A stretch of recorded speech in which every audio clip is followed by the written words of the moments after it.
One thing I know about this workshop is you people are here because you want to learn about hypnosis. True? So this is yes, by the way, and this is no.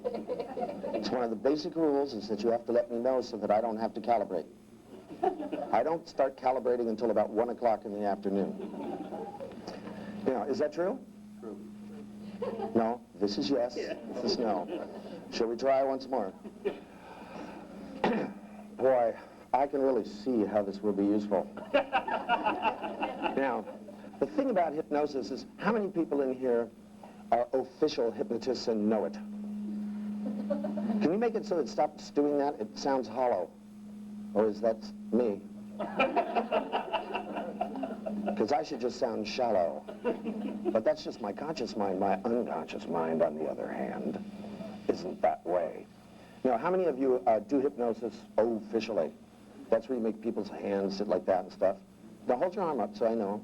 That's right. And the rest of you don't do hypnosis that you know of. How many of you in here have ever been into a trance deeply? Allow your hands to rise up involuntarily or resist in vain.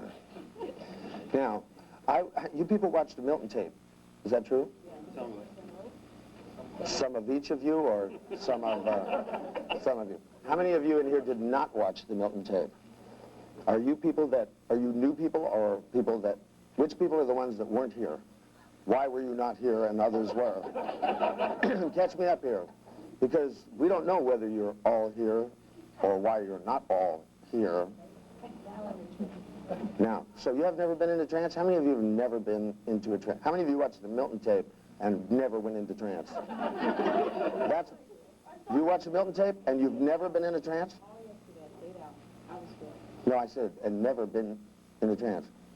I want you to just close your eyes, and as you think about the Milton tapes, I want you to go inside, because I do it. I go inside and I say to yourself, when I was riding in the elevators, when I was riding in cars, when I lost myself in thought. Have you never been in a trance? Oh, sure. Oh, okay, that's all I was asking. Is there anybody in here who's never been into a trance now? Well, at least you guys know that there is such a thing. Do you realize when I teach most of the country, people go, they want to ask questions like, well, what is trance exactly? I asked them, what is air exactly? Now, what I like to do is something simple, because there's a part of me that grew up being very rebellious.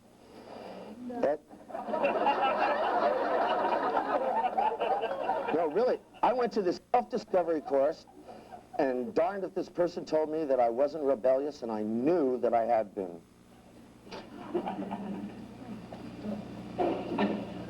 About to tell you, what I'd like you to do is just do something that I was told I wasn't allowed to do with you.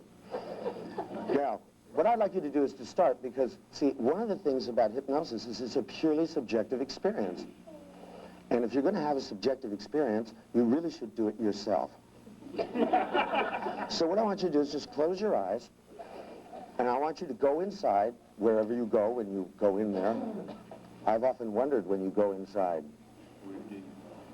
No, how far can you go? Now, just close your eyes and go inside. And what I want you to do is to remember whatever you consider to be the deepest trance experience you've ever had. Is that why you're doing that with your ear? It's because you can't hear? Now? Okay.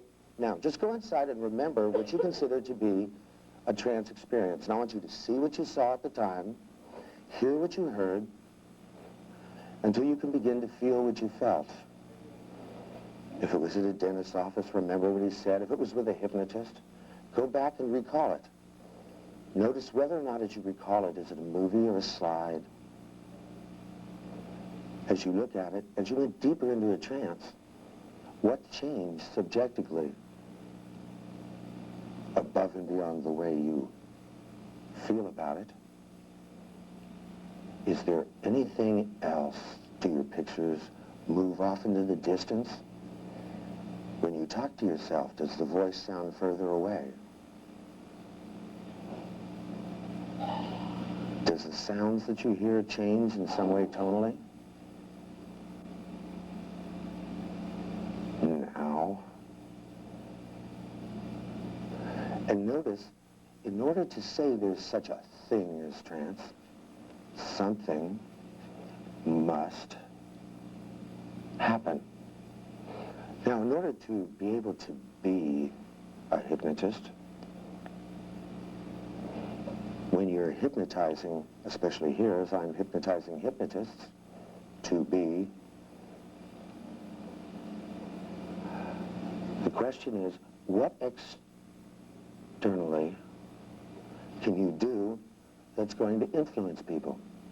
See, for example, if you make a picture of yourself right now, those of you who make good pictures, and see yourself sitting where you are, and change that picture starting from your head so that every muscle begins to relax, and you see yourself going into even a deeper trance than you are now, does it change the way you feel or not? Because only you know how deep into a trance you are at any moment. Now, if you consider, for example, that if you take the picture you see right now of yourself entrancing and step inside it so that you would see from the position of that,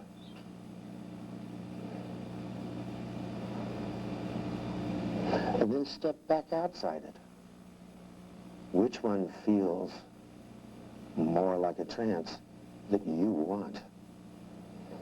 See, there are different trances for different purposes. Some trances are better for one thing as opposed to another because they're really just a change of state. Something I know that I've been doing a lot recently. Yesterday I was in Arizona. In fact, I was in Phoenix. I stopped by to pick up Milton's cooties. Now, go ahead and look at that picture in which you see yourself there, and I want you in the lower right-hand corner to make a line to the upper left-hand corner. And I want you to take the upper left-hand corner and the lower right-hand corner and fold them back in your image till they touch.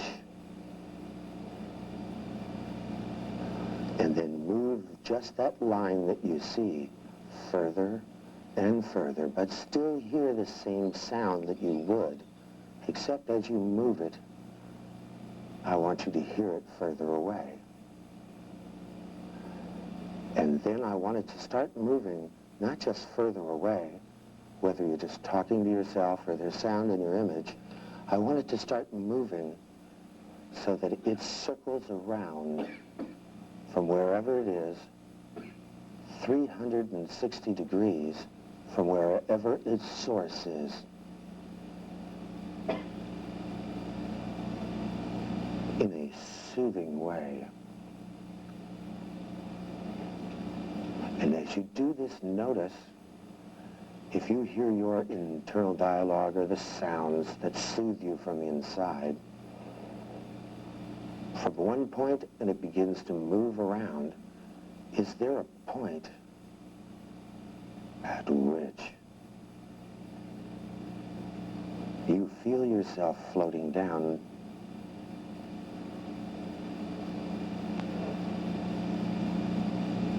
and also realize that from wherever it is, the sound can begin from above you or below you, so raise it and lower it, both in height from where it comes from, but also do it in pitch.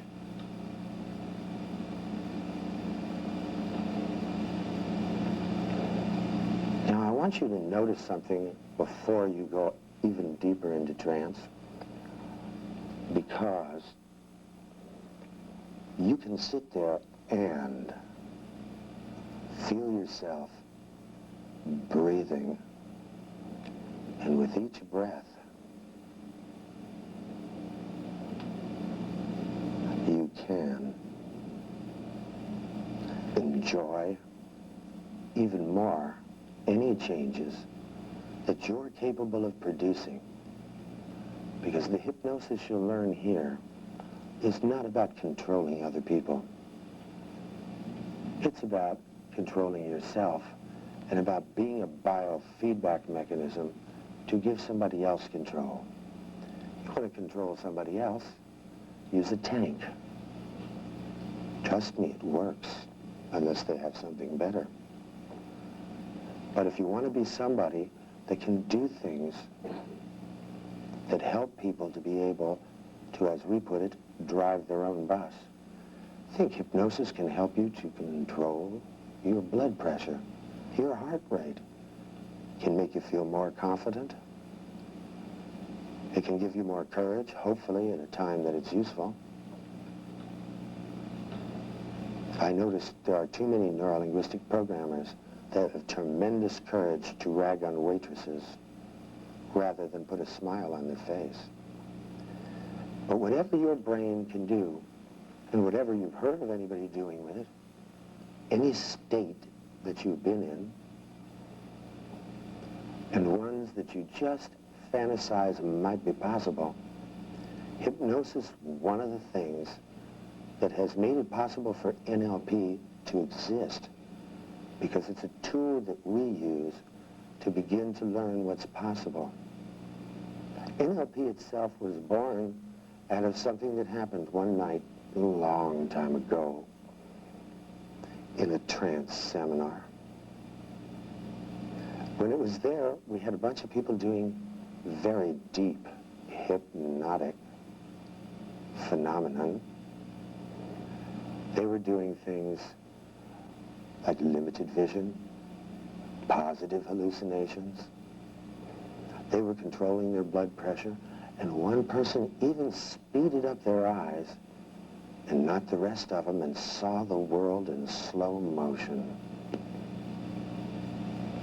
thus being able to humiliate a friend of mine who is a martial artist, giving me great pleasure.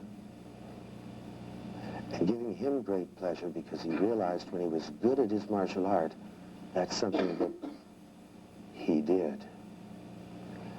Now, what I want you to consider at this moment is that whatever feedback you can provide that helps someone to alter their state in such a way, by using whatever means of language, of tone, or syntax, of tonality, of familiar anchors that have been with you for years of your life. Anything from your past that may help you in one way or another can serve you as a person, as a resource to assist you to have choices that you want and need for yourself that will last you for years. Now, being able to go into a trance deeply and be able to make changes in yourself is a tool that you're here to learn. Not only to have, but to do as well. And having the variety of choices is what will assist you. NLP itself was born when we realized that if the brain could do this hypnotic phenomenon in an altered state, the human brain was capable of doing it. And how do we know how to get those unconscious responses? And your unconscious knows how to do these things. NLP is only a tool to assist you in being able to have conscious control of the skills that you own. Now, what I want you to do, very slowly and in your own rate and speed, is to return back here to the court of flags and realize that whoever named this place was a jerk. I never had so much trouble remembering the name of anything. And no one could remember what the name was at the airport. Now, I want to give you some simple principles to begin with, because in order to be able to be a biofeedback mechanism for people, how many of you in here have ever had any NLP? Well, you guys will be able to do this too. How many of you are certified? I've heard there's hope. Now, I want you to understand that there's a real difference, especially for those of you who have some previous NLP training, between what you're going to do with the output that you have as a person and what you do in a thing called pacing. See, in pacing, you do what somebody else is doing, thus grinding to the same halt they're in. In hypnosis, what you do is you calibrate in such a way as to be able to provide unconscious looping, or what they call in the old days in NLP, crossover mirroring. Boy, is that clear, you know? I always like the way we made things obvious for people. It's like, where is your id? It's behind your ego. Unless you have a super ego like me, and that's because you bought a turbocharger. Now, the nice thing about NLP is it has turned into as big a mishmash as everything else. So what we're going to do here is we're going to let your unconscious mind sort these things out in the following way. How many people in here have been into a trance that they consider to be fairly deep? I want you to hold your hands up, because I need to count. Because there aren't any of you, then, boy, there's a mess of you in here. And how deep did you go? Now, we're going to have some fun here. I can tell, if you've already been in a deep trance, and the question is what weird things can we do with it? We can do things like, have you ever considered going into a trance and making it so that you change time in such a way that whenever anything feels bad, it goes by, and if it feels good, it takes a long time? Nah, it doesn't sound like a good idea. It's not practical, you know? Besides that, it wouldn't be right. See, I'm Jewish, and we really don't believe in that kind of thing. See, the thing that we really want out of these kinds of things is, you know, we want to really, you know, if you're going to have guilt, I figure you should have it in someone else. See, the thing, I learned that from one of my relatives. They said, you know, it's okay, don't mind, it's all right, I don't want you to feel guilty. Yes, I understand. Now, they didn't believe in hypnosis either. The thing is there's an interesting thing about the studies of hypnosis. Anybody who tries to study hypnosis in a lab is definitely already in a trance. For example, I read that there's such a thing as a hypnotizability scale. Has anybody got one? Which tells you that if you use the same induction on different people, some people go deeper into a trance than others. Surprise, surprise. You know, it's just like if you feed some people one food, some will like it more than others.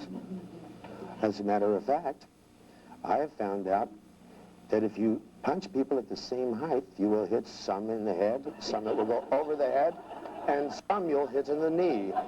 And then you better run like hell. So I'm not real impressed with hypnotizability scales, the thing is what is it that one person is doing with their brain that the other isn't? Now, what we're going to do is we're going to start with something very simple here. What I want you to do is find here, and this is the trick. This is your test. I'm giving the test at the beginning. If you pass this, then you get all kinds of things that you want of exquisite pleasure for a long time, as long as you can imagine them, or not. What I want you to do is I want two people, at least, to get together with one person who has gone into a deep trance. And I want you, how many of you have done what's called a deep trance phenomenon? I don't do light trance till the end. Has something to do with driving. Positive hallucination, negative hallucination, pain control, any of that stuff. You guys know about this stuff? You ever heard about it? You go to a hypnosis workshop and nobody told you what it's good for? Or are you guys easy? You guys want to buy some swampland? Okay, how many people in here have done a positive hallucination? That's where you see something that isn't there, like your car keys. How many of you have looked at something that was there and didn't see it? That's called negative hallucination, like your car keys. All right, and deliberately, not like you do most mornings. Now, auditory hallucination, that's where you heard somebody say something they didn't say. Of course, you knew they really said it. Now, if the person wasn't there, however, and doesn't exist, you have a better idea. Now, how many people in here have done pain control? Raise your hands. I want you to look around the room. Hasn't it occurred to you what I'm going to do? So you have to keep track of which thing you want to learn. So when you be an interior decorator, they hallucinate for a living. They walk into a room like this and realize an interior decorator has never been here. So they look around, they pull out their lisp, and they go, and they hallucinate the furniture that's going to be here, and when they come back in the room, it's still there. Now, what a great way to pass a test. Any of you ever have to take tests for any reason? Nah, probably not. Wouldn't be neat if you just could hallucinate all the things you needed to know on the wall, and when you came back the next day, they were still there? Probably wouldn't be useful. Anyway, who in here has done a positive hallucination? Anything, 6-foot French poodles? Hopes? 700-foot Jesus. A 700-foot Jesus? That's Oral Roberts. Oral Roberts. Interesting name.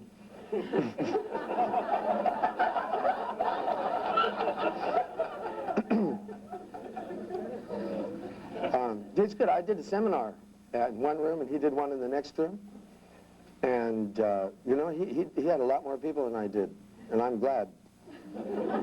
But then the news people burst into my room because they went through the wrong door with big, giant lights. See, I was keynoting the transactional analysis, the TA people's Midwest conference.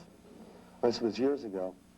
First thing I asked them is, I said, why do you have me doing this? And they said, because we already know TA. That made sense. Good question, good answer. When they came in, and we were talking about, I forget exactly what we were doing. It had something to do with touching people on the knee. I don't remember what it was exactly. And having feelings. One of the people that was from the news thing said, this must be the wrong room. And I said, make it a bad feeling if you stay. Or come, one or the other. But you can make it a good feeling if you stop and think. Now, what would be useful? How many people in here want to learn to do pain control? How many people want to learn to control your blood pressure? How many people in here already know how to use hypnosis to control their blood pressure? Look around. Pick your partner now. From their hand being up, not from the neck down, okay? I have to excuse me. I just was in Tony Robbins' workshop, and he did the most blatant thing I've ever seen. He married everybody until he had everybody in there break into pairs and married them until dawn do them part. Solved that problem, didn't he? That's quick, get it over with, man, because he works them 20 hours a day. He didn't figure they'd have time to meet each other. It's teaching them about interpersonal communication and sensory experience. Like he's teaching, he had him jump off of a 40-foot pole with a harness and try and grab out and reach this thing and walk across hot coals. These are basic learning skills we all need every day. Now, there are, when I did it, I thought, shit, well, they already know about the hot coals, right? And the poles 40 feet high that you jump off of, he's got that one down. What's left that I could do that would be practical? And I walked up and down, and I thought, Jesus, I can't think of anything. So I thought, maybe, I'd just fall back on the old thing. I just taught them how to seduce each other. Yeah, especially if they were married, because when I started to do that, the married couples got up and started to walk out. I said, hold it right there. No, lower. Now, the thing is, what I want you to realize is that every altered state is a trance. Now, if you can, for example, like auditory negative hallucination is where you go deaf. You can do auditory deafness without, and it doesn't have to be permanent. Somebody out here asked to say, huh? What was that? You can also learn to hear what I'm saying. Now, how many of you would have a good use to be auditorily deaf? And it's called selective deafness. It doesn't mean you don't hear fire alarms. It means that you pick specific things and you cannot hear them. For example, is there anybody in here that's done this deliberately in trance? Raise your hands, look around, get those hands up. Higher, ma'am. There you go, like that. Just let it float up there involuntarily. And the rest of you look around. If you need it, remember who that was. Now, how about amnesia? I don't know what that means. Careful, son. Yes, and I can make him forget selectively. It's only your sexual future that's at stake. It's interesting. I did do a hypnosis seminar, and somebody didn't have their name tag on. You know how they give you these name tags? And I looked at that person, and I said, you lost your name. What is it? Because they didn't have their name tag on. I wasn't doing hypnosis. I was just asking. And they went... So doing this stuff can't be hard because I wasn't even intending to do it. But that's what happens when you sit in the front row too long. I want to make sure that if you sit in the front row, the next time the group comes back together, you at least sit in the second row. Otherwise, I'm really going to demonstrate something.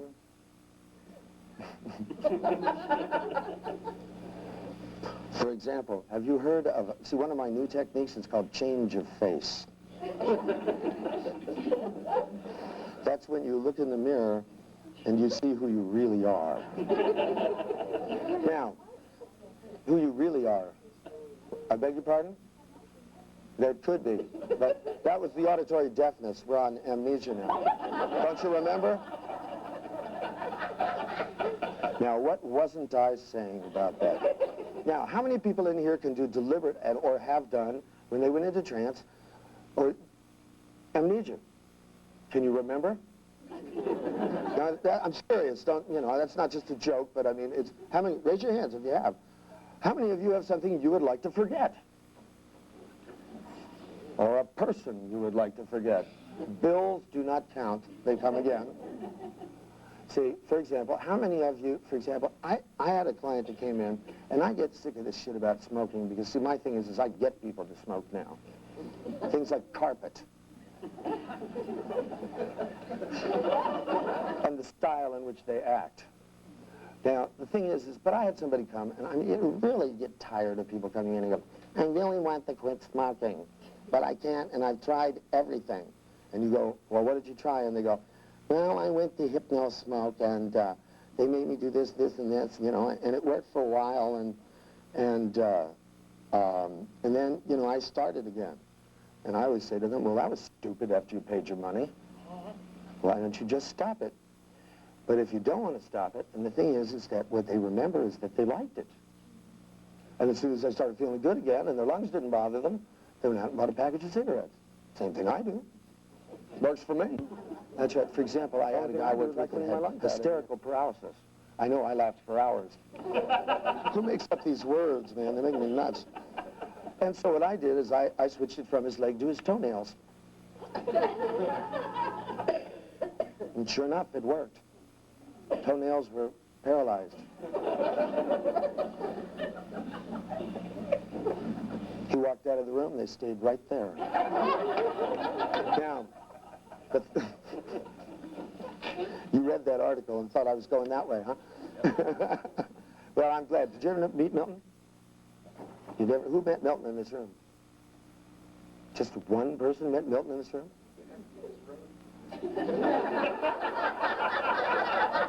Just now. How many people met Milton in another place? None of you met Milton? Boy, I envy you guys.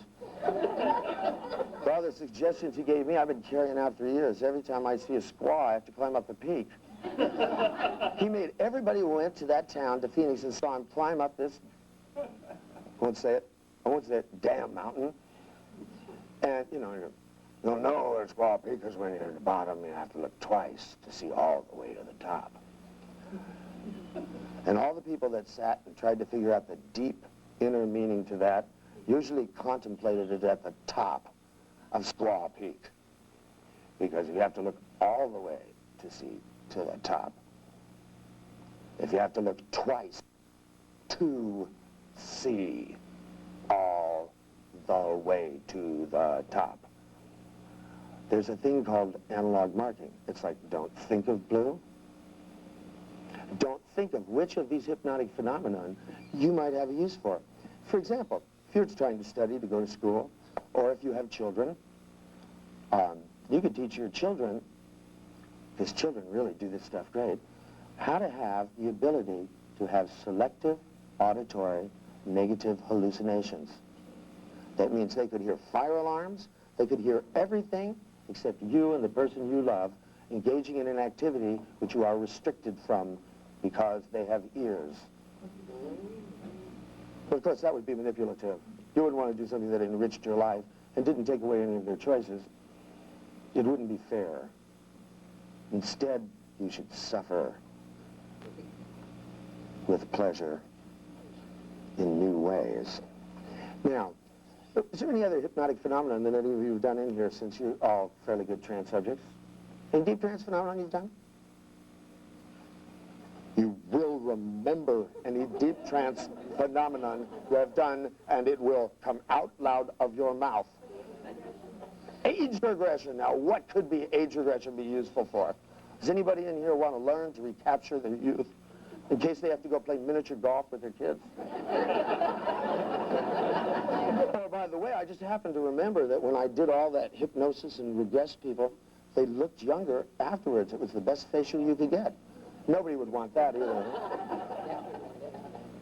And also, there were certain things we were able to do at certain ages that we can't do now. You ain't that old, boy. I was thinking of things like be freer in your behavior and stuff.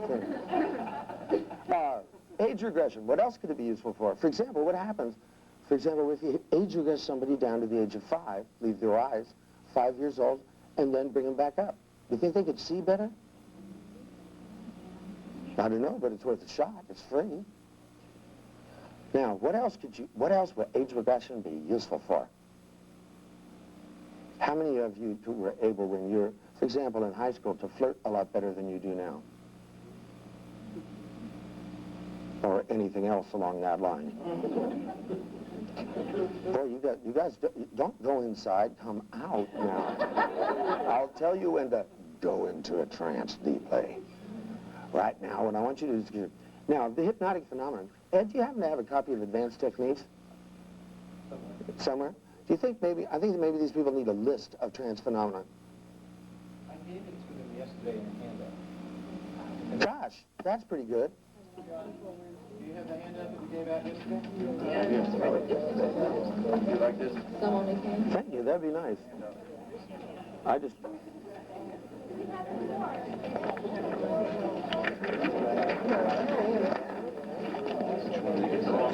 I don't know, he gave me this one. This. All right. This one, this guy's trying to sell me books, man. Oh, there we go. I'm sorry. Oh, okay. You did it? The one you were talking about? Okay. Can I have one? Please. Go ahead. I just was wondering if there might be anything else, you know. Oh, that's right. Don't get nervous yet. I'll tell you when to. For example, I'll take care of the teaching. You get your turn. Okay. So let's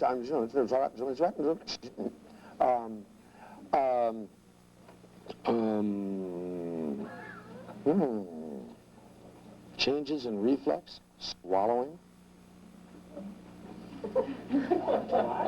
How many of you would like to learn to swallow?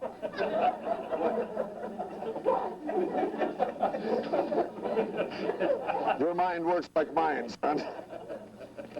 What is that word? Amnesia? Anesthesia? What is a body illusion? Whatever it is, I want some. For example, wouldn't it be nice if you could do something like, see, there's a thing called time distortion. Has anybody in here done time distortion in trance? Or out of trance? But in trance is better because you'll be able to redo what we want to do here. Just raise your hands, load it up so they can see what it is. Look around. Seem to be the same people over and over again. These are people who play with their brain for a change. Now, the nice thing about time distortion is, what could you possibly use time distortion for? How about if you're standing in a line, time goes by real quick. So it seems like instead of an hour, it only took 5 minutes. Instead of the way most of you do it now. Right? And if you're really having fun, it goes on for a long time. How many of you don't do it that way? You stand, it takes an hour for 5 minutes to go by because you want to get to something or in something.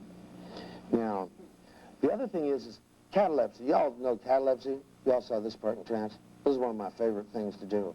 So I have a lot of use for it because it's a place to hang coats and stuff. Now, you wouldn't think there'd be use for that now, would you? Well, it's useful in hypnosis as a measuring device. How many people in here do things like anything that, for example, requires accuracy, like shooting a gun, bow and arrow? Sometimes people do things where they squirt paint or anything like that. Anything that you have to hold and aim in one direction? Now, can you think of any use where catalepsy might have a purpose? You're getting closer now. That's right. I'm in the South. I'm trying to be nice about this, guys. You know, if you know what I mean. Now, stay where you are. Don't cheapen my body. I may be easy, but I'm very expensive. Well, maybe not that expensive. Well, I'll think it over. Anyway, if anything should come to mind, for example, there's another thing, too. There's a thing called where you can go back and relive past experiences as powerfully as if you were actually there. Now, most of you probably go back when you're sitting around and you're bored and relive the most horrible things that happened in your life, or horrible things that didn't happen in your life. That's what, you know how brains are. If you don't use them, they use you, right? Now, probably none of you do that, huh? I know, you sit around, and you minded your own business, and your brain comes along and goes, remember how you fucked up 5 years ago? Excuse me, messed up 5 years ago? Excuse me, I just had this experience, where somebody stuck me in a metal tube and shot me across the country, and I'm somewhat confused. And they took the most direct route, too. They shot me to Phoenix, and then they shot me to Denver, and then they shot me to Chicago, and then to Denver, and then here. And they call that the friendly skies? Now, my luggage, on the other hand, had a better ticket than I did. I don't know how they get your luggage there before you. Most of the time, it comes along later, maybe. Now, what I want you to do is the following thing. Those of you, and you know who you are, who have done a trance phenomenon are going to be together with, remember, not the amnesia, but remember 2 other people who want to learn to do what you did. Now, instead of starting out by hypnotizing others, what you're going to do is I want you to watch somebody go into trance. So these are the things you want. See, I have a list of things about how you're going to get them there later, but I thought it'd be nice if you knew what it looked like. Because as Milton used to say, I used to look at people and he'd say, "You'd know a trance if you saw one." And usually what would happen is the person would go. And then he'd start in about sending them to Squaw Peak and the Boojum trees and all that stuff. Sweetheart Milton.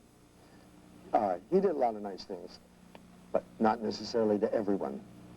Sometimes, as for example, there was a person that came in who was criticizing his work and telling him, I mean, here this guy's polio twice, he's taken on all kinds of hard stuff, he's done all this work, and there he's sitting there 77 years old, and this guy, 32 years old, comes in and tells him the way in which he studied and learns these things wasn't scientific.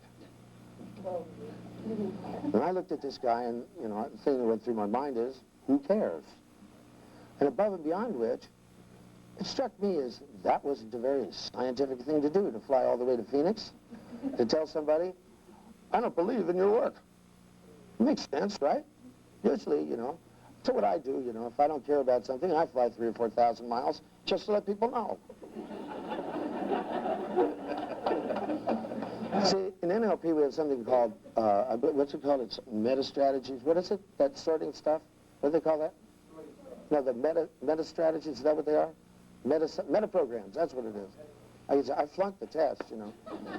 It's all this jargon, but meta-programs are, they have this thing called sorting. It's kind of like throwing envelopes one way or another. And what it is that sometimes most of what people do is move away from something. And a lot of people are moving towards things. Some people sort to find things that are alike.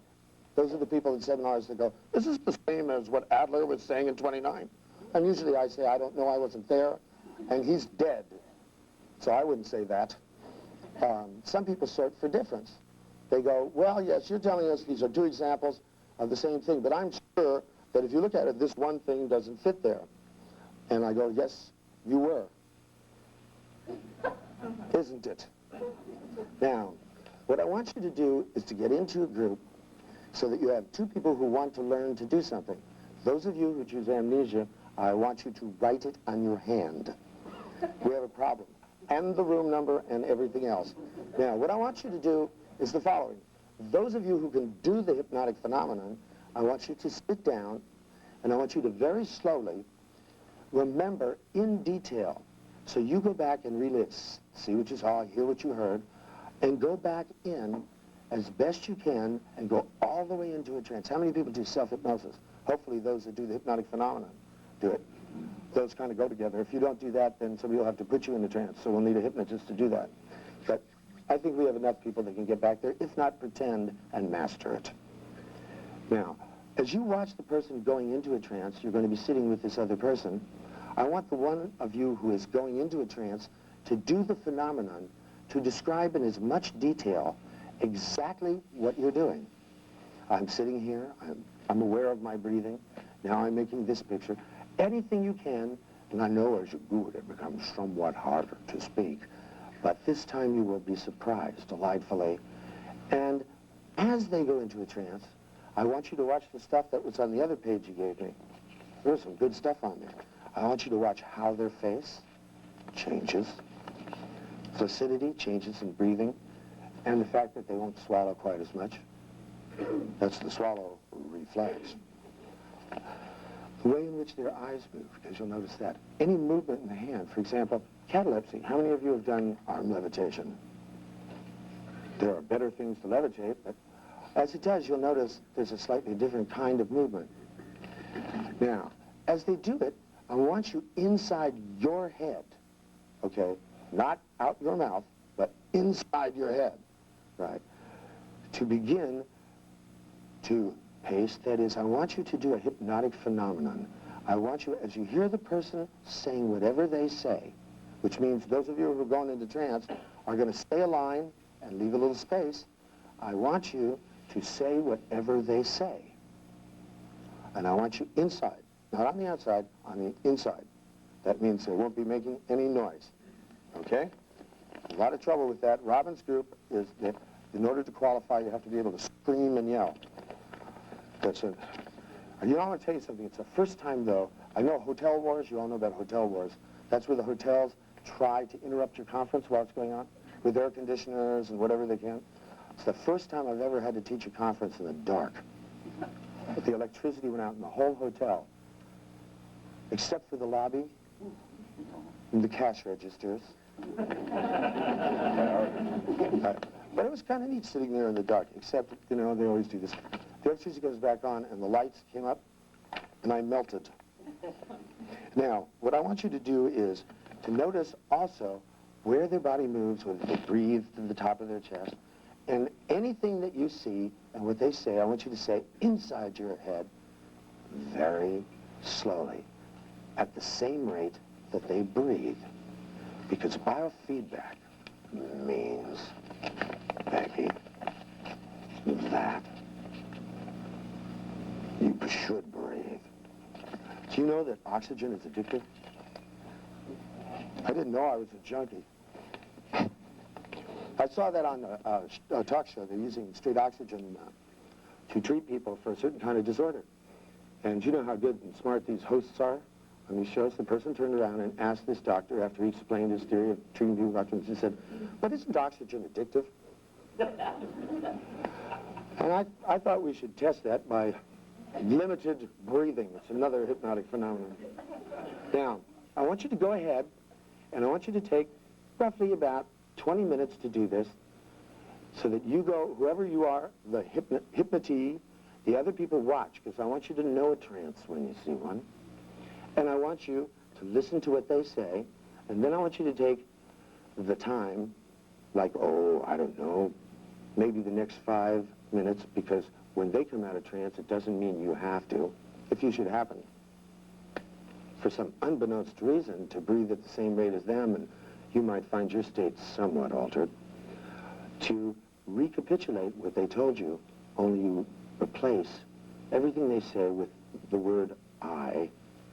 For example, if they say, "And now I'm making a dot," you say, "And now I'm a dot," and do it.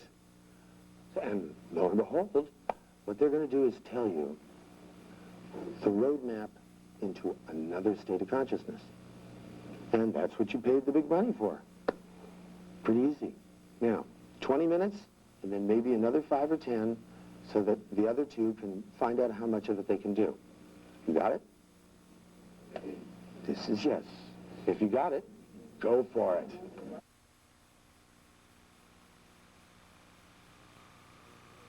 Fly all the way out here for nothing. In your mind. I didn't fly out here for nothing, believe me. And if anybody should know it, it should be you. It's the thing where I do, and as your hand begins to rise, it involuntarily floats to your wallet. It opens your checkbook and throws it on the floor, goes straight for the cash. Future benefits that you're going to have. Now, the next thing I want you to do, did you notice that when people go into trance, something changes in their face? Okay, this is yes. Boy, you guys got it. I realize this is the South. People move a little slower, right? But we only got 2 days. Think about it this way. Do you want to pay twice as much to learn half as much? Right, this is yes. Come out of trance. Now, the thing is I imagine that you did notice that there are some changes that occur when the person did it. Did you like the trance phenomenon they did? Yes. Yeah. Okay, did you understand how they did it? They told you how they did it. Aren't people nice? See, and you came here and paid me for them to tell you. How's that for slick? You got one already. Believe me. Believe me, you got a discount. I don't know how Ed does it. It's something he says is, I end up working for less than I work for anybody and working more. Right? I don't know how he does that to me. And I never remember talking to him on the phone either. Somebody calls me on the phone and they burp, and then I don't know what happens after that. All I have is this picture of a hotel swamped with water somewhere in Miami. After that, everything's kind of a blur. In, down. Now, if you notice that there were some changes, do you remember what they looked like? Because that's kind of why you did this, above and beyond the sort of purpose. When you watched them, did it affect you? This is yes, this is no. If I get nothing out of people, I always want to check their pulse somehow. Did it affect you? Now, as you did you try breathing at the same rate they did? Yes. All right. If they changed the rate of their breathing and it didn't affect you, you're in trouble. Or you weren't breathing at the same rate they were. Now, I'm going to try something which is unusual. Can you turn these lights down a little? You can't do hypnosis in these lights. Hypnosis is supposed to be creepy and spooky. Can you turn the AC down also? Yeah. What's AC? Yeah, turn the air conditioning down too, whoever these people are that do these things. Yes, turn the, not up, down. Make it warmer. Oh. Try, if you want it warmer, why don't you just open the door? No? All right. Why don't we sit here and argue about it? I've never gotten paid for that before. No, turn them down. I don't care about that. Turn the ones behind him down. See, no, those are in front of him. See, he wants these here. No, you ain't got it here. He wants these here for videotape. Everything behind him, not necessary. How's that? Okay, man with videotape, happy? Okay, now, as you look into the machine, I have something I want to say to you. As a person who focuses their attention in a certain way with great and growing clarity, that you might notice, as he does when he looks through that camera, that as you watched people go into trance, you noticed flattening of the skin, changes in breathing, and you might have noticed that some of those things began to happen to you. Now, what I'm going to have you do is, because if I don't do this, Ed is going to be mad, and since he only wants me to do one thing, I'm going to get it over with. What I want you to do is to think of something that's entrancing. For example, how many of you have been driving down the highway and it's kind of cruising along like this? Suddenly, and then, oh, and you were 50 miles went by. Right? Wouldn't it be nice if other things went by that fast? Now, you have a piece of paper and it has things like, oh, I don't know, it's got conjunctions, and while you look for the piece of paper, you might find yourself seeing that it begins with conjunctions on the top and at the same time realizing that that's about what you're going to learn. The thing is I want to run through these with you, and some of them, we're going to just start with a couple, because I want to teach you a hypnotic induction. And while you do it, so that Ed will find himself being satisfied and happy, because I went through the page, and it will increase his sexual potency and the wide range of growing amnesia about where he is now. Okay, what I want to do is teach you one of my favorite inductions, where it puts everyone into a trance-ing state. Now, the induction goes like this. Now, the piece of paper that you have has got these things on it. Now, you're going to, no, don't put it down yet, I'll tell you when. Yes, but not now. What we're going to do is use conjunction. Conjunction is, while you're sitting there, you're going to learn a lot of things as you begin to be curious about what this induction is. And patient. Lee, don't you love Tampa? Now, what I want you to do is, we're going to use conjunction, and there's no need to forget about the others. Like embedded questions is where you take a word like forget and say it louder. See, for example, if I say don't think of blue, it gives you kind of unconsciously one thing as opposed to another. Does it not? That's a tag question. No, that one's not on there. Man came up to me the other day, he said,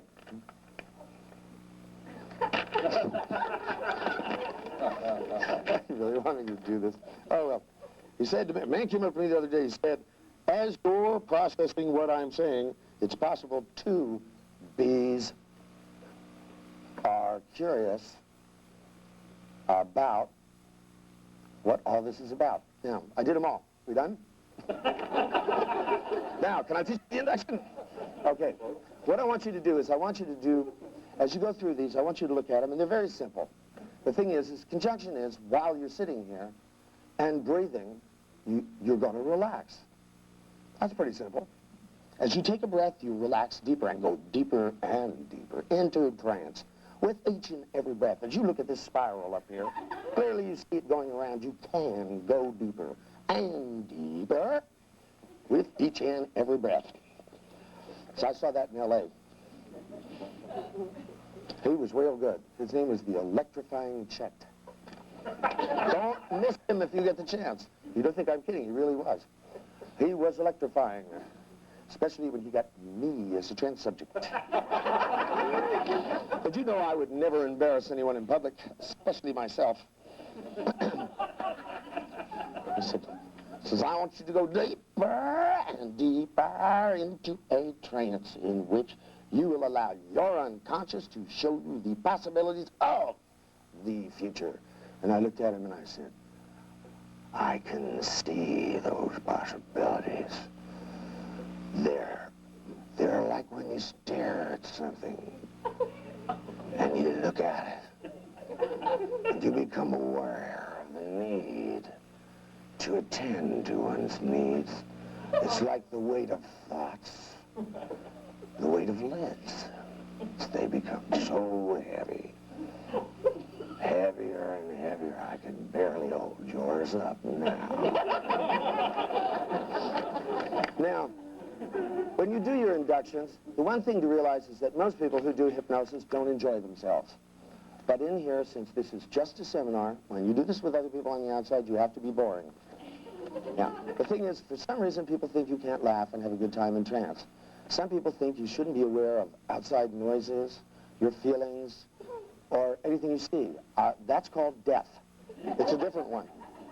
The thing is I don't know, people can laugh in trance. Most people do it. You know, if somebody isn't laughing in trance, it may have more to do, because when you learned hypnosis initially, years and years ago, they told you that you had to speak in a monotone voice.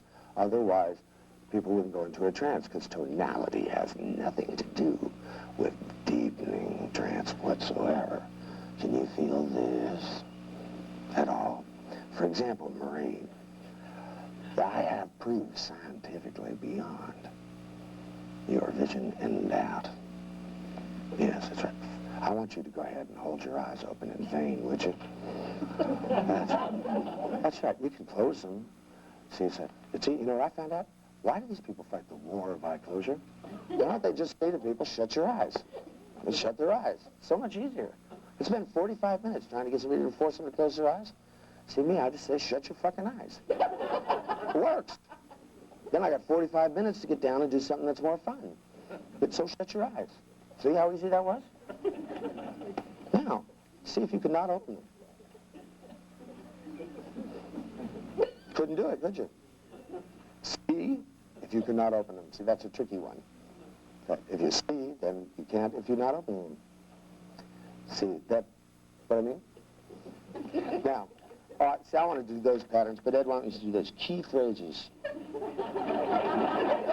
I'm not teaching anybody anything about keys in Florida. Ooh, man. I'm curious. Oh, yeah, that's right. I watch Miami Vice. I know what all you people do for a living. You sell clothing. Now, see, embedded questions, see, I'm wondering to myself, I just don't know whether or not you people know what an embedded question is. But as I ask myself, what could an embedded question be? I know that somewhere in your mind you raise the same question to yourself. Because I don't know whether or not you're going to enjoy going into a trance pretty soon, because when you find the partner you're going to be with, you're going to do something that has to do, what's the other one? I missed one on here. You're going to do something that's what's that? Oh, yeah, I don't like that one. Cause effect. This makes me angry. I hate it when you have to have that one. I don't like to teach that one. You know. But I know that Ed is going to force me to do it, you know. And when you use it, I know that when you use it, you're just going to make people feel wonderful over and over again, day in, day out. Just another shitty day in paradise. Which for example, See, a lot of people try to bore you into a trance, and I would like to get across that, you know, if you're Milton and you got a lot of spare time because you have polio, that's one approach. So you couldn't romp around a lot, you know. I remember when I walked up to his office, and he looked out the door, and he looked at me, and he had only one question. He said, "Are the girls going to stay?" You know. Huh? Hey, he may have been old, but he wasn't dead. Now, the thing is you have to understand that, you know, beautiful women create an altered state in most men. And most women, too. And everybody can be a beautiful woman, except most men. Unless you move to San Francisco. In which case, you can be whatever you want. And if you're not careful.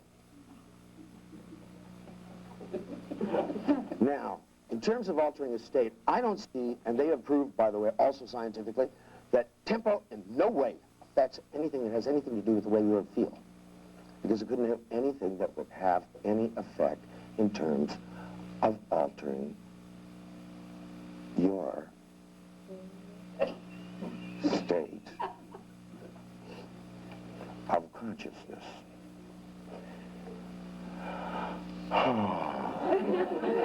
Now, you know what I always tell us insomniacs to do? I said, you know, because they always sit up and rag on themselves all night. They talk to themselves real fast and go, "Oh, God, I'll never be able to sleep. I'm not going to have time. I won't be able to get up in the morning. God, what am I going to do?" And they wonder why they can't sleep. See, the first thing I tell them is, well, you know, go inside and tell yourself to shut up. And they go, "I tried that. I really can't." I go inside and I go, "Shut up, shut up, shut up, shut up." So since they wouldn't do that, I decided that what I would do is to have them go inside, and they could say anything they want, as long as they sound like, "This is getting a little tired." I can say all the same thing. "I know, I'm tired. Get up in the morning." Then you hear a few yawns and say, "I know this is going to have no effect on me." Because, you know, people can't make each other feel things, can they? There's no way that it can affect you. Now, on an ongoing and continuing basis. I always like to go for the big guns here. Okay, so it's 1, 2, 3, 4, 5, 6, 7, 7.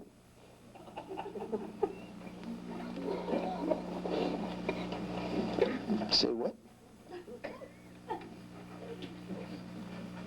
Oh, that's the other one. I don't want to do the last one. Since implied causatives have no way of affecting anyone. While we go through this, we'll try to just give it a, you know, some way of doing things. Now, as you do your exercise, I want you to look at these forms and to realize that what they do, in essence, is not something that's any different than what you do all the time. See, the phone rings, right? You turn around and look at somebody sitting next to it and you go, "Is the phone ringing?" Right? Now, they don't look at you and go, "Yes, it is." What do? They go, Now, that tells you that implied causatives, say, for example, those kinds of things are something that have an importance because they bring things together. Because if I say, while you're sitting in the chair that you're going into a deep trance in, that was a nice presupposition, didn't it? Right? Tonal and temporal predicates on here somewhere. Because the one thing is changing time. Milton does a marvelous thing in one of his films where he age regresses somebody back and has them have a spanking. He was a humanist. And he tells them that as a way of getting rid of psychosomatic pain, he was teaching them, how do you get rid of pain? Now the thing is he told her that as soon as she closed her eyes to blink, after he brought her out of trance, I always like that. I haven't met anyone out of trance yet. But he told her after she came out of trance, as soon as she blinked or closed her eyes, she would re-experience the spanking. And of course, what did she do? She tried to hold her eyes open in vain. Nice presupposition. And then she felt the spanking, and Milton said, "This is a terrible spanking, wasn't it?" And it stopped. Now, learning about controlling language, you mean words have a purpose? Gee, Rich, thanks. I didn't know that. Some have referred to the future and some to the past. I can't see how this relates to NLP in any way. Now, what I want you to do is my favorite induction. But you're going to do it with each other because I want you to do it over again. I'm just going to have you put your feet on the floor and your hands on your thighs and pretend that you're going into a trance and think of what it is that you would do. Now, you can pick any subject you want. For example, what you did last time. Somebody told you things about how to influence people and get things in focus. Or, now, these all have the same thing on it. Do I just do it over and over again? Deeper and deeper and deeper. Now, I want you to put your hands on your thighs. Those are the things here. Okay? Yeah, there, you got that. Very good. Now, and just because you train somebody doesn't mean you get out of it. If you fuck with me, you know, the thing is you're just going to end up thinking you're an impotent person, you're going to be an impotent person. You act like an impotent person, and you won't end up that way. That's what they told me in New Orleans. So put your hands on your thighs, and as you do, what I want you to do is to close your eyes, and I want you to visualize for yourself a long, long, long tunnel. I love those old hypnosis things. It's better than when they used to do weird things to you, like stick pins through your arm and shit.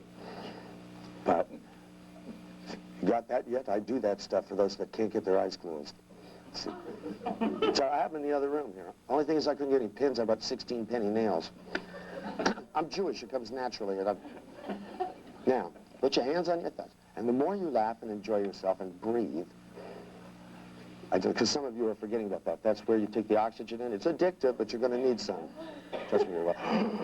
I want you to take a deep breath and feel your hands. And what I want you to do is to lift one of those hands as, put your hands, palms of your hands on your thigh.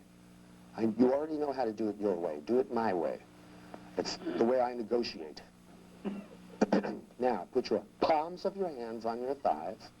And what I want you to do is, as your eyes are closed, and you're beginning to see a long tunnel, I want you to lift one of your hands as slowly as is humanly possible, a neuron at a time. And as you, no, that's a neuron at a time. There you go.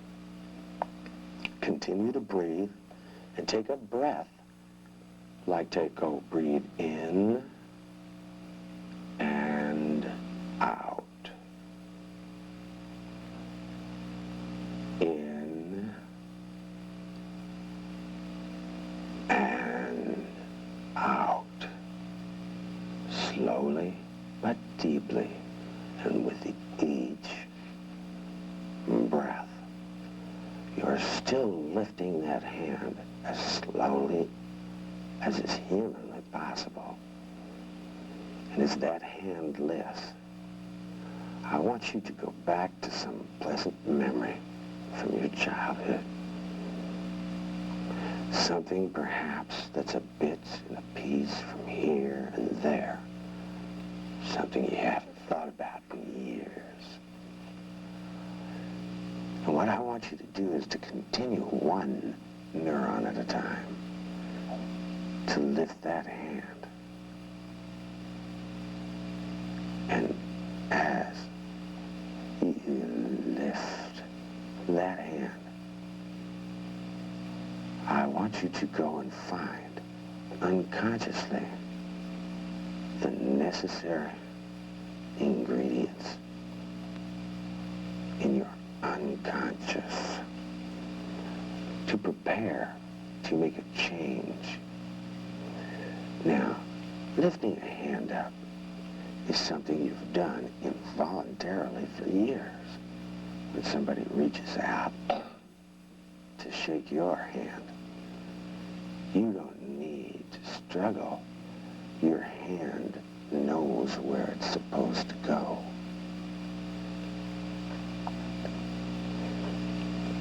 Now, if you take another deep breath,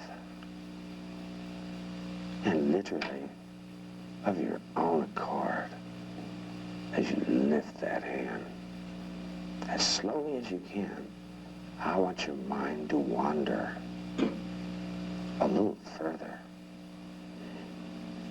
into the soothing idea that unconscious learning has always been your most thorough means. See, for example, when you learned the task of reading and writing, it was very conscious, and for some of us harder than others. And I don't know whether or not you realized at the time that it would be the basis of reading and surviving in many ways. See, when you drive down the road and you see a stop sign, you don't have to read it one letter at a time. It jumps out at you. And when it does, it allows you,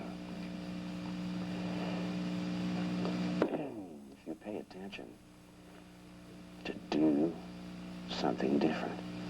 It also tells you when to continue to move ahead. Because as you lift that hand, I want you to imagine that you hear your own internal voices moving down that tunnel. And as it moves down that tunnel and you listen to any sound in your mind, I want it to become more distant and let that hand lift up. Because I want you,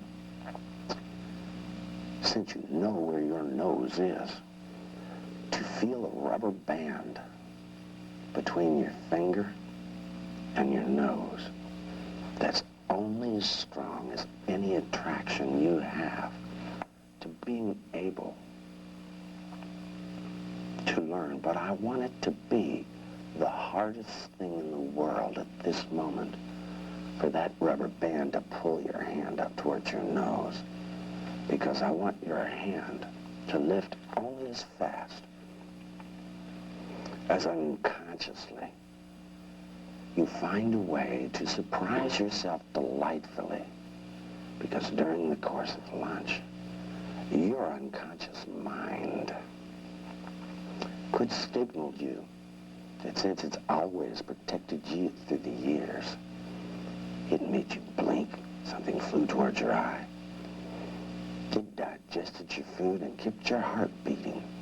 It wasn't the one that dated the wrong person. It wasn't the one that made the bad investment and bought the wrong car. But it is the one that allowed you to realize that when that hand touches your nose, the strength of your belief that you can change your mind and expand the quality and the quantity of pleasure you can have by sometime during lunch making something taste inordinately good, or feel inordinately good, or sound so overwhelmingly nice. And if you're married to her, look like the most beautiful thing in the world.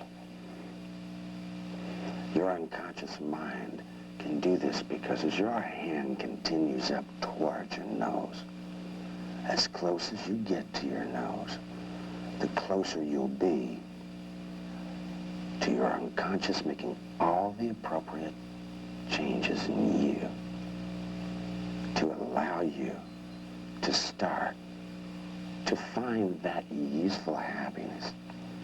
And when your hand touches your nose, your hand will go back down towards your thigh.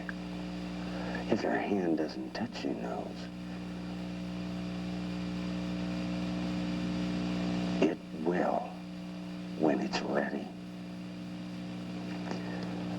And what I want you to do in either case is to realize what you're doing now is no different than anything else. Some part of you is moving, thinking, breathing comfortably. And your unconscious is in control as much as your conscious mind knows it or not.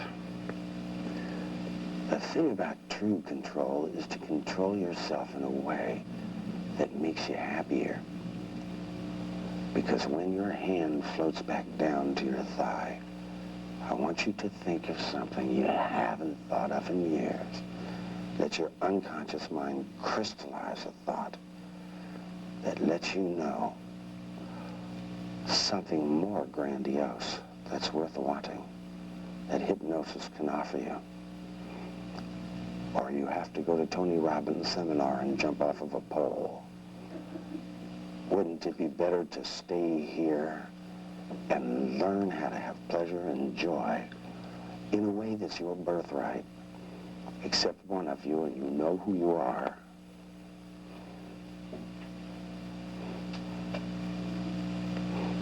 But you earned it. What I want you to do is to take that crystallization and return back here at the same rate and speed as it takes you to count from 1 to 10. Now, I want you to do this so that you can feel yourself floating up. 1 and 2. Because part of learning about trance is learning about how to feel when you're going up and when you're going down. 3, 4, 3, 2, 3, 4, 5, 6, 7, 8, 9, 10. Now, as you learn to separate those particular feelings that constitute trance,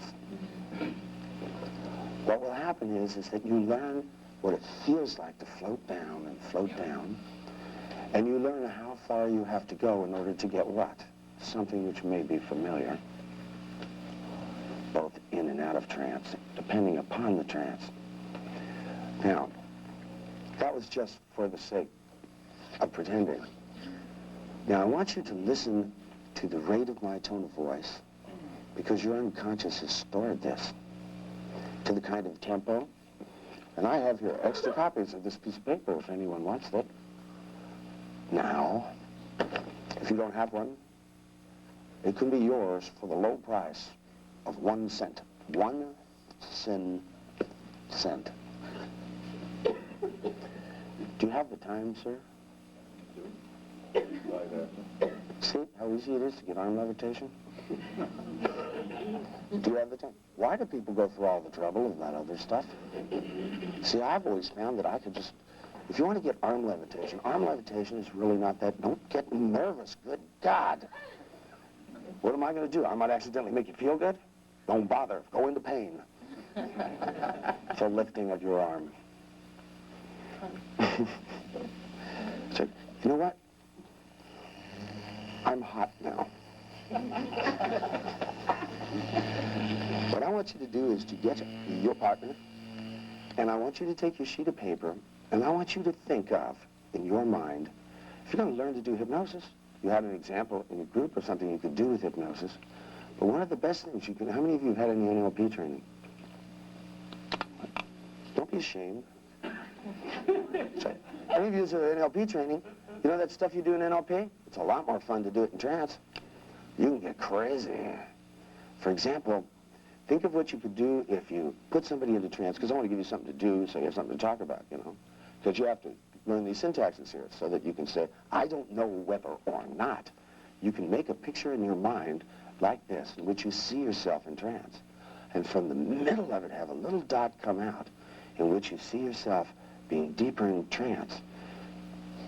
And 6 months younger, and then another, and then another.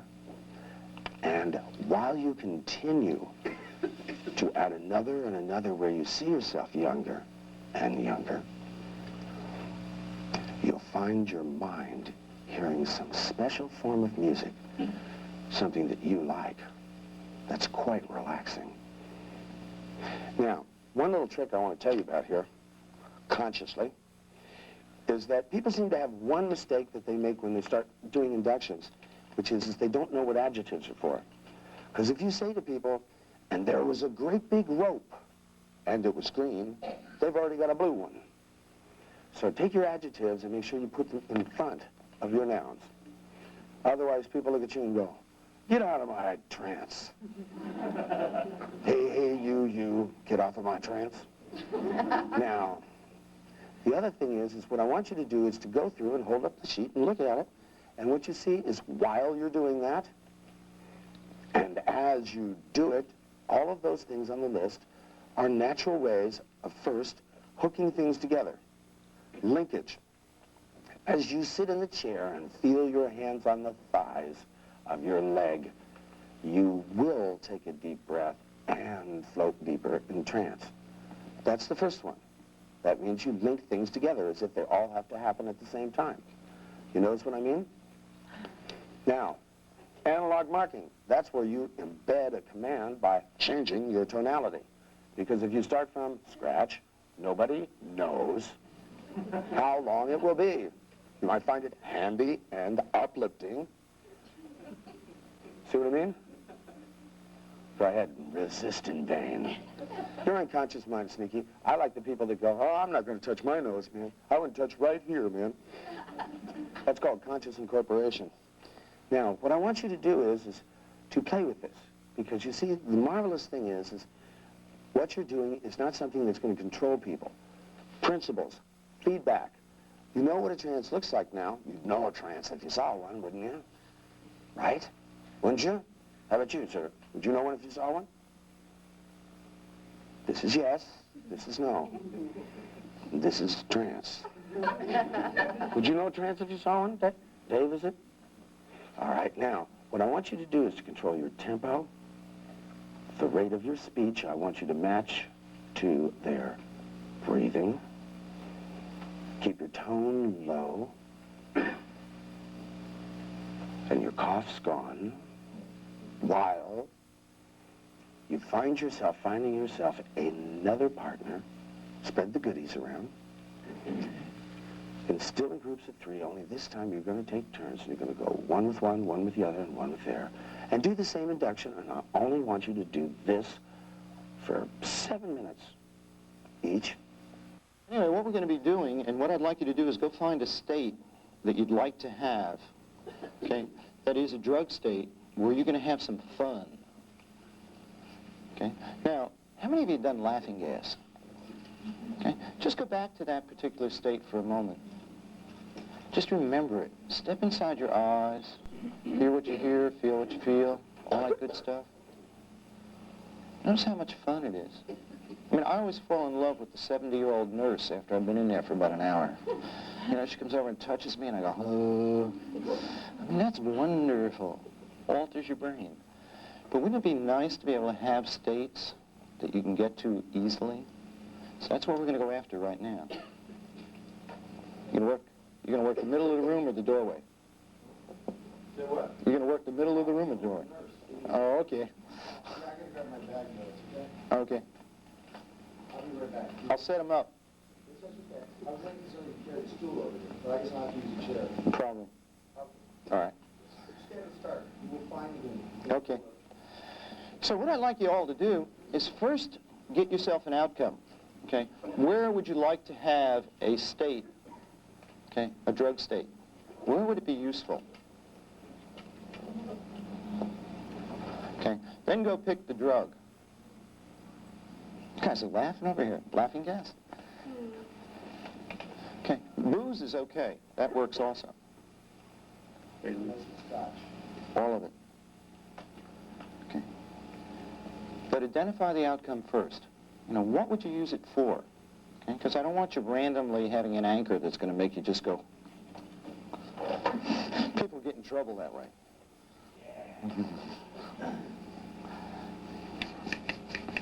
Okay?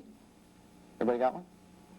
Got one that makes your life feel better, and there are times you can use it. How many of you have ever taken a sleeping pill or a sleeping aid? Come on, fess up on this one. Okay, wouldn't it be nice to have an effect that you could put yourself to sleep with? I have a good friend of mine that travels incessantly. I've tried to get him to slow down a little bit, okay? But he's got a particular anchor where he can just kind of punch it up, goes to sleep as soon as the engine starts on the plane. Okay, as soon as the engine stops, it wakes up. You know, the first consideration you might want to make is whether you want to go up or down.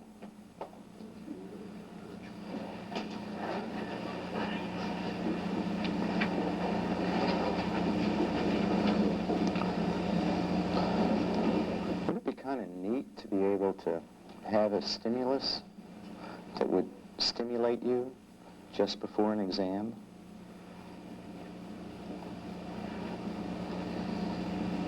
Whatever it is you want people on, and then begin by Going back to the last time you had that experience. Step inside your body. See what you see. Hear what you hear. Most importantly, once you define the situation in which it occurred, Start where the drug starts. where's the first place on your body, or in your body that allowed you to know That it was beginning to work to have an effect. on you. Not just what, but where, most importantly. Some people, when they take drugs, do anything in the top of their head. Some people Start to feel something behind the eyes. Others start to feel something in their fingers. Where are you beginning to feel it? Identify that spot for yourself. It's extremely important. Know where that place is for you.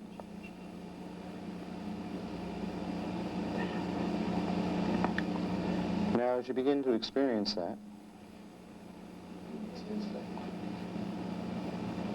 What I want you to do is to feel the very next location. You know, sometimes it starts at the top of your head and it works to your hands.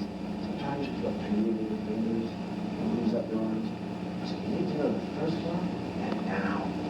the next one. How does it move Feel the spread. through your body? Trace it One place to another. so you know. So then you take your feelings, the first feeling and then the second. Third, fourth, following the flow throughout your body. So that each step of what you feel that distinguishes one state of being on one drug from another drug.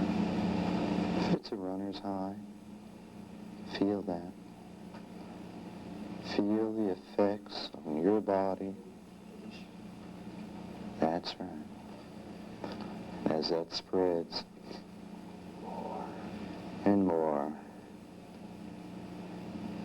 And after you begin to get that feeling fully, completely,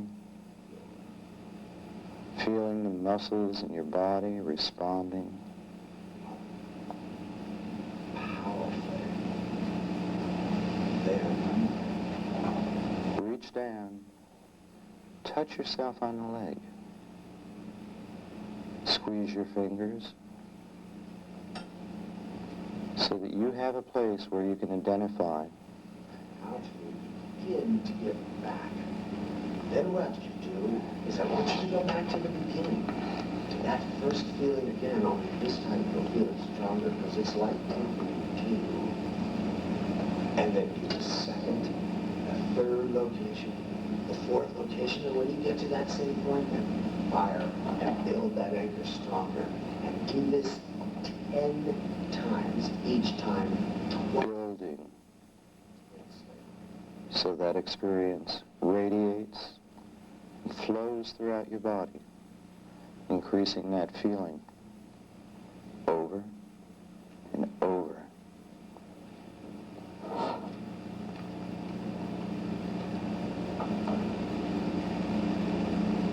Enjoy it. realize beyond a doubt that as you cycle through this time, location by location, each time, spreading it out more. Going with the flow. Testing. Just what? Feeling the exhilaration or slowness that your body experiences. Step by step, place by place. As you do there. Because just as you have to save your body, take it nose all the way through and make yourself lighter. Knowing that your body remembers as well as your mind.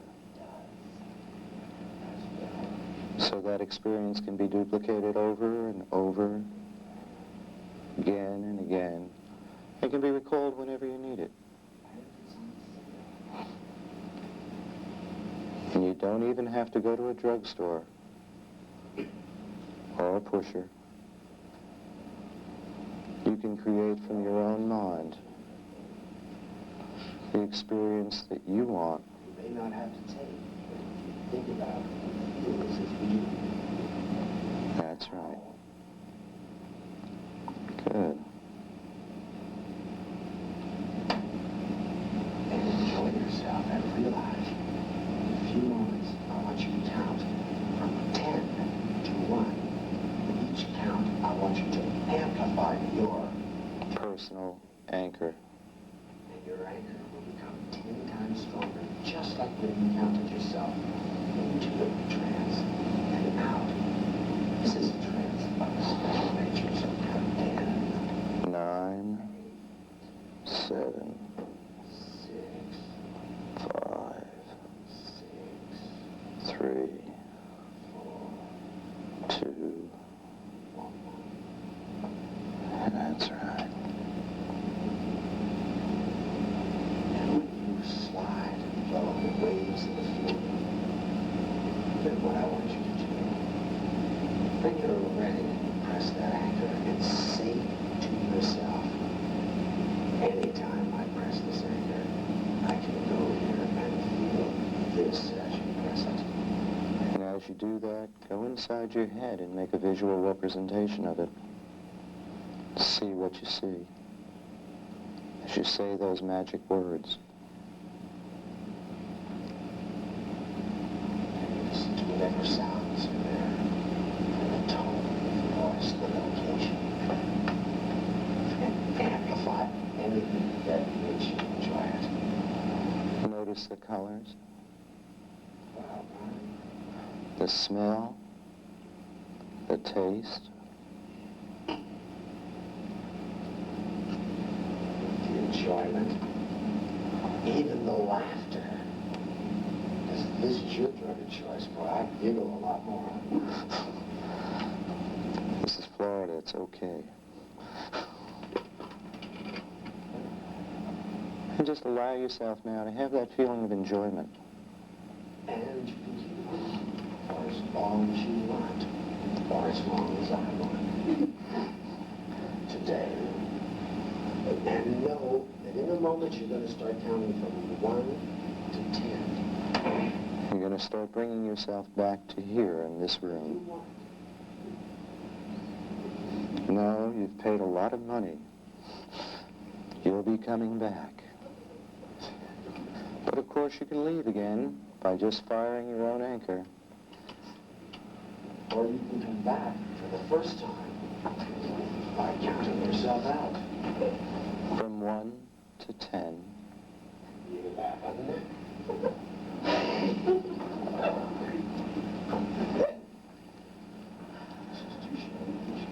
And allow yourself to come back to here now. Okay, now, again, think about a time when you might need this particular anchor. Okay, what was the reason you chose this one? Okay. Now go into the future and find a time when you're going to need this.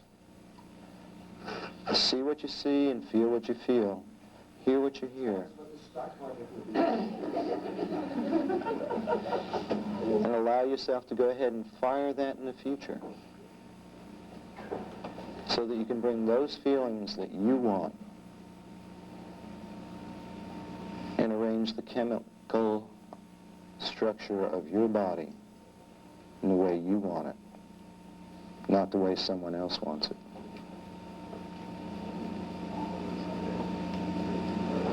Okay, now allow yourself to come back here again. Now, how many of you, when you go into trance, really think you could go a lot deeper into trance? I mean, you could go in and do all that fun stuff you read about in Milton's books. See, if you go in this seminar, you've got to get a copy of Advanced Techniques of Hypnosis and Therapy, edited by J. Haley, the collected works of Milton H. Erickson, M.D., of Phoenix, Arizona. And he did zone them, too, boy, let me tell you. Now, that describes all kinds of wild things, man. I want to tell you, one thing Milton wasn't was somebody who didn't try things. I mean, Milton, how about this for weight control? How many of you did time distortion? Right? You know, this is yes, this is no. Right? Those of you who did time distortion, Milton used it for weight control. Because what he did is when they put their spoon or their fork into the food, it took an hour to get to their mouth. Made eating real boring. But Milton had a lot of time. Now, how many of you have been in an NLP seminar where you learned about how to change beliefs? Look at that, see? Well, now you're going to learn how to do it again and again. So you have the choice. You can kind of buzz out or you can buzz in. Now, what you do, see, you have a belief, you know, that gets in your way. Now, any belief that you have is a belief that can be changed. Did they give you guys the charts with the submodalities on it? Not this weekend, no. Oh, I was somewhere else. That's right, I remember. You're not the same group. I said, you all look the same. You're all in trance. Time warp. Is there somebody who works here? Does anybody work for this organization that hired me to come here? Yes. Will you go get them 2 Xerox charts with submodalities on it? Thank you very much, ma'am. Y'all come back now. Now, while she does that, what we're going to do is, you know what a submodality is? Is if you think of, like, you know, in the visual system, right? You make things brighter, you can make them bigger, you can make them further away. For example, how many of you had something, you want to know what real hypnosis is? Think about this. How many of you had something that happened to you in the past that's just bugging you? And you know after a while, you know, it won't bug you so much, right? Anybody in here? Inside. This is fine. I'm a very auditory person. I don't like all that noise. Tony Robbins does that and everybody goes, yeah! Right now, you know. So don't you be yelling, you hurt my ears. That's my job. Now, the thing is I want you to stop and think about it and look at what it is, right? Because it bugs you, right? All right, just stop, look at it, right? In order for it to bug you, you have to look at it. You know, and when you're sitting around and you're not doing anything, your brain goes, ah, look at that, let it bug you. You know how brains are, you know, unless you run them, because if you run them, I want you to take that picture and I want you to push it off into the distance. Push it further and further and further away. No, you can push it further now. We're demonstration, so you have to scoot over here. Get the trash Are we out. into it now? Yeah, no, we're almost Did done. we start yet? We're almost done, lady. Now I'm going to go through the demonstration so they can notice it. Was it good for you? Just do what I tell you, will you? It's always much better that way. Just don't quit looking at me like that. I'll anchor you. Now, how many of you pushed it off into the distance? Right? Now, go back and look at it. Does it seem so recent? That's why they call it subjectivity. Now, if something's really bothering you, you know, that just happened, right? And you can just push it. I mean, that's how subjective experience is. You push the picture further away and you go, that was a long time ago. All right, it shows you, you know, how much, you know how many times you've done things about being right? You know, like argued with people you loved and made them feel bad over something stupid. And humans are strange creatures, right? Now, you want to put it in the past? How do you know what's past and what's not? It's your brain. Well, some people put their pictures behind them and some move them to the right and the left, and you know which brain is yours. Now, whatever it is, you look at something that's in the past, you look at something that's recent, And if you want it in the past, you put it that way. The thing is that if people use their brains, now, this thing about, for example, is there a belief you have that gets in the way of your dropping into an incredibly deep trance, deeper than you would imagine? Okay. Now, is there something that you used to believe very strongly that's just you don't care about anymore? All right. Now, quit looking at me. Look at your beliefs. I don't want you to peek. It takes all the fun out of it. That's what. Well, not that. This is this.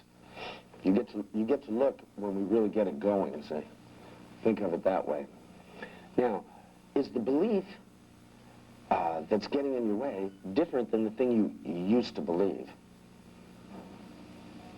I mean, are the images in them both the same size?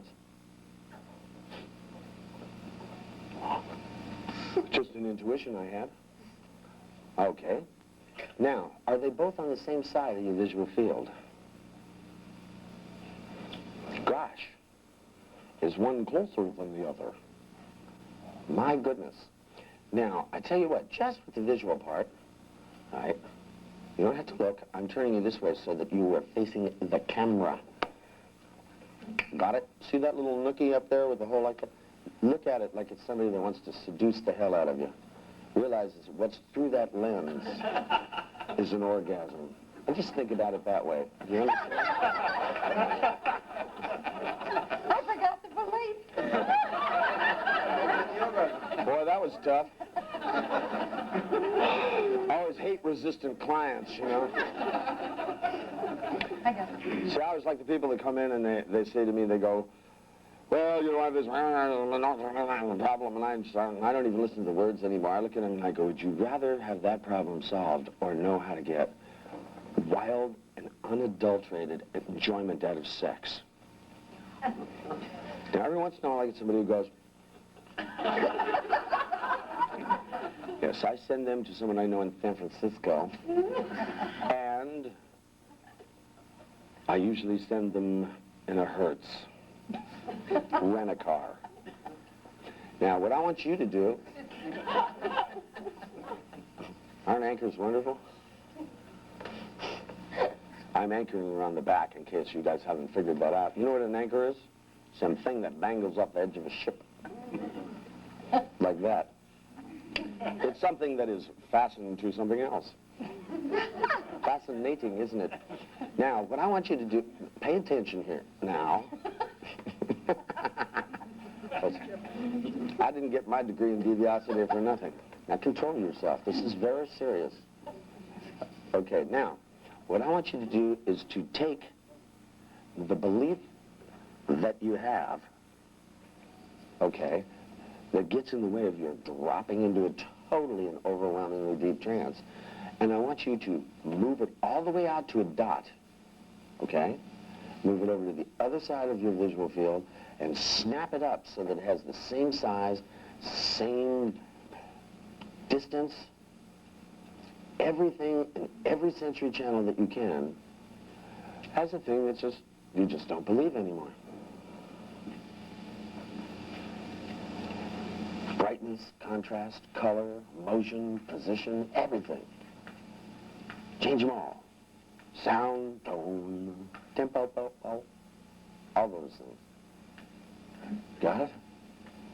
Now, I want you to close your eyes and see a white field for a second, and then I want you to see the belief that you would like to have of being able to drop into a really deep trance. In order to drop into a deep trance where you can do just about anything, even though you really don't believe it, I want you to just see it, and then I want you to move it into the same position as the strong belief you used to have. Same size, same color, same distance, every sensory channel, and as you do so, deeply, the closer you get to having it the same, the more you can drop into a really deep trance of the kind that you want. And any time you reach over with this hand and grab this arm, you will not only go that deep, but deeper and deeper and deeper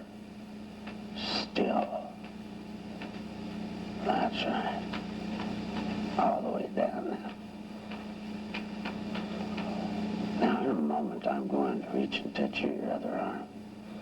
Because you know this is your trance arm. Which means your other arm is different. But now that I have your trance arm, I want you to realize in a few moments, after I touch that arm, you're going to awake. That you're going to walk to the nearest address. You're going to look him in the eye. And you're going to smile and wet your lips. And then you're going to say, it's too bad you're already married. Do you understand? Nod if you do. That's right.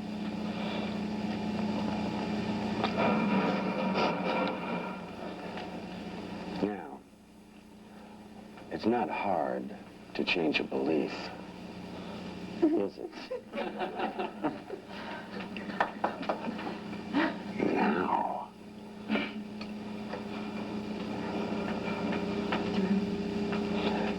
Almost.